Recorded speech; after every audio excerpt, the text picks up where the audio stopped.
চীনের তৈরি নতুন হাইপারসনিক ক্ষেপণাস্ত্রের ভয়ে কাঁপছে যুক্তরাষ্ট্র। কারণ নতুন এই ক্ষেপণাস্ত্র আঘাত হানতে পারবে মার্কিন আকাশে উঠতে থাকা বিমানেও। তাই ভবিষ্যতে বেইজিংয়ের সঙ্গে সংঘাত হলে বড় চ্যালেঞ্জের মুখে পড়তে পারে ওয়াশিংটন।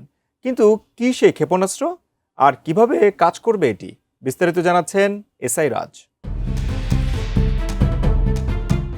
হাইপারসনিক গ্লাইড ভেহিকল প্রযুক্তির মাধ্যমে আকাশ থেকে আকাশে নিক্ষেপযোগ্য ক্ষেপণাস্ত্র চালনায় সক্ষম নতুন এক ধরনের অস্ত্র তৈরি করেছে চীন, যা দিয়ে বহুদূরে থাকা মার্কিন বিমানকেও নিশানা করা সম্ভব। মঙ্গলবার ব্লুমবার্গের তথ্যের বরাতে এনডিটিভির এক প্রতিবেদনে এই তথ্য জানানো হয়েছে। ইরান যুদ্ধের কারণে মার্কিন বিমান প্রতিরক্ষা ব্যবস্থা এবং দূরপাল্লার অস্ত্রের ঘাটতির সময়ে চীনের এই নতুন প্রযুক্তি সামনে এলো। চীন বিশ্বের একমাত্র দেশ যারা এই প্রযুক্তির HGV চালনা ও উন্নয়ন করছে।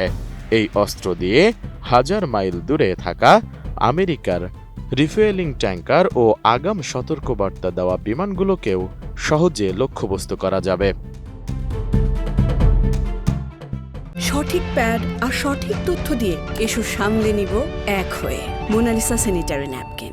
চীনের DF-17 ক্ষেপণাস্ত্র থেকে নির্গত HGV প্রায় 2414 কিলোমিটার পথ পাড়ি দিতে পারে, যা প্রশান্ত মহাসাগরের মার্কিন সামরিক ঘাঁটি গুয়ামের খুব কাছাকাছি।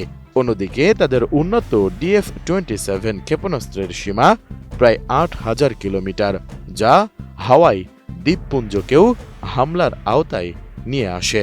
পেন্টাগনের হিসাব অনুযায়ী বর্তমানে চীনের কাছে 3150টিরও বেশি ব্যালিস্টিক ও 300টির বেশি ক্রুজ ক্ষেপণাস্ত্র রয়েছে।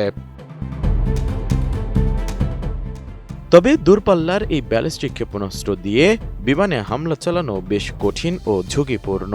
দূরবর্তী লক্ষ্যবস্তুতে পৌঁছাতে এটি 20 মিনিট বা তার বেশি সময় নিতে পারে এবং এতে রিয়েল টাইম তথ্যের প্রয়োজন হয়।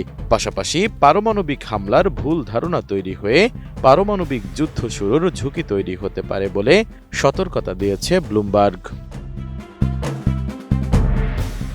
একই সময়ে যুক্তরাষ্ট্রও দূরপাল্লার আকাশ থেকে আকাশে নিক্ষেপযোগ্য AIM-174B ও 300 মাইল দূরত্বের AIM-424 ম্যালিস পরীক্ষা চালাচ্ছে।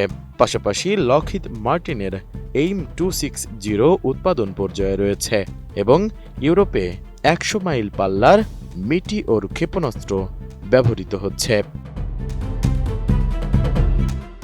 এসআই রাজ, ATN নিউজ।